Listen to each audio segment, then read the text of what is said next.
Hi, my name is Randy Shear, and I'm a technical curriculum developer here at Jitterbit, and I'm glad you could join me as we walk through the setup process for the NetSuite-Zendesk Incident Management Process Template. First, I want to explain what a process template is. The Cloud Studio process templates are groups of pre-built integration use cases that accelerate the execution of a specific business process using numerous objects across multiple applications or systems. Process templates are designed to reduce the time to deployment by 50 to 80% and can be self-implemented, delivered by Jitterbit Professional Services, or delivered by an implementation partner. For access to a template, contact your Customer Success Manager. The NetSuite-Zendesk Incident Management Process Template automates the creation and updating of key customer and contact data in NetSuite when they are created or updated in Zendesk. It also automates the creation and updating of cases in NetSuite associated with the corresponding tickets in Zendesk. With all that out of the way, let's begin with installing the process template. To install the process template, I'll need to log into the Jitterbit Harmony portal and open Marketplace.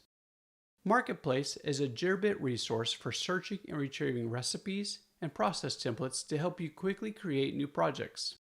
I will use the filters on the side to help me remove unwanted templates. Once I find the appropriate template, I will first click on Documents to download the documentation guide for this process template. This documentation guide should be referenced frequently while using this process template. After the documentation guide finishes downloading, I'll click on Start Project. I will be directed to the Create New Project screen. This process template has multiple projects with specific names that should not change, but I can add a prefix name to help manage the multiple iterations of this process template. I will then select my proper environment because Jitterbit is capable of having multiple environments. Once all these steps are complete, I'll click Create Projects.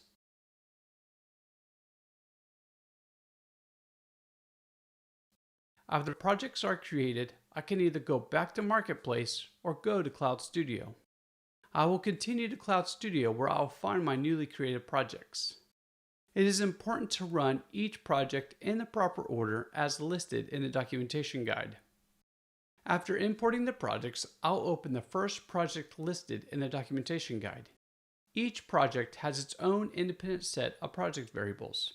To set the values of these variables, I will go to the project variable list by clicking the Actions menu icon, which are the three dots at the top of the project pane. I will then select Project Variables from the drop-down. Then set or modify the values as appropriate. When I am done entering all the appropriate values, I will click the X at the top, which will take me back to the project. There is a list of variables that need to be changed in the supporting documentation guide. I will apply the appropriate variable settings for my connectors, and I'll be ready to test each endpoint connector. With the appropriate variable settings applied, I click the X at the top, which took me back to the project. Prior to running any of the project's operations, I need to open each of the connectors, both Zendesk and NetSuite, and test the connections to confirm that the supplied credentials work with each endpoint. First, I'll check Zendesk to see if the connection is successful. To do this, I'll double-click on the Zendesk connector and scroll down to the bottom where I see the button called Test.